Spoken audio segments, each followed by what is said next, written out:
Awesome. I'm here today to speak on behalf of all hardworking, law-abiding, tax-paying citizens here inside of the United States. I've helped bring to light widespread fraud that's happening inside our nation, and we the people have had enough of our hard-earned money going towards fraudsters as if it's no big deal.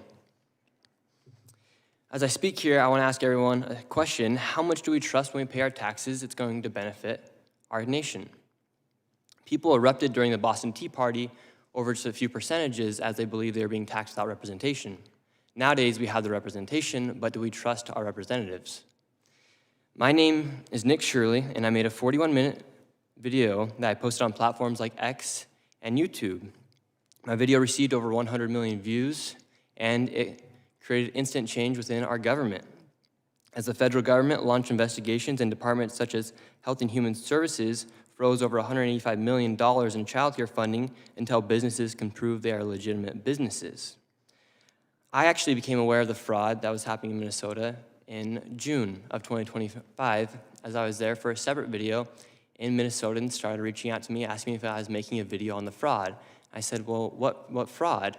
And this lady, she was a real estate agent, and she says, well, I'm having a hard time selling my properties because people are curious about these assisted livings that are popping up next door to some of the houses that we're buying or the home health care clinics that are popping up, and we don't know who's next to these houses that we're trying to sell. And I said, well, I'm not going to come and make a video if I don't have any proof. So therefore, I left Minnesota, and I continued to look for fraud in the best way I could. And as I was getting my own information, a man by the name of David reached out to me, and he said, hey, I have been investigating this fraud for years now. I have been driving by these child care centers. I've never seen a single child, and I have received information from the state of Minnesota as to how much money these places are receiving. I said, great, let me come to Minnesota and we'll make this video about potential fraud that was taking place inside of Minnesota.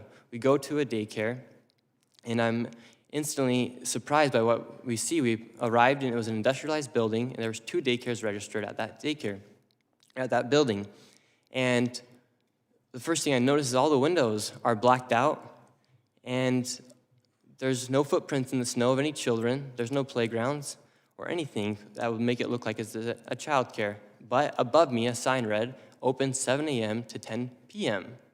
But there was nobody there. The doorbell did not even work. And then we continued to go to other daycares, and we noticed the same pattern. No children, blacked out windows, and one daycare, a learning center, spelled Quality Learning Center instead of Quality Learning Center. They had received $1.9 million, yet with that $1.9 million, they could not even spell leering right on their sign. Governor Walz has said he's been fighting fraud in Minnesota since 2019 and said the buck stops with him. However, how long would it take for you to notice $1 million leaving your bank account and not knowing where it's going? That's essentially what had been happening in Minnesota for years as billions of dollars had been misplaced. And meanwhile, while people like Governor Tim Walz call people like me a white supremacist, delusional conspiracy theorist, he actually decided to drop out of reelection because I believe of how deep and extensive this fraud is. Thank you very much.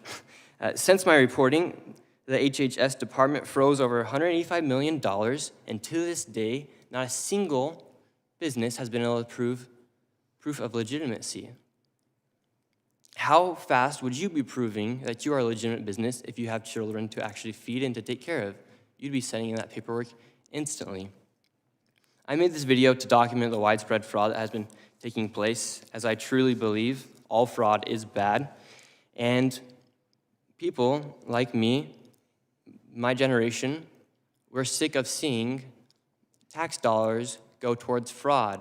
We just want to have the same opportunities that our fathers and our grandparents had, and when you see people making millions of dollars by committing fraud, it upsets everybody from all age demographics.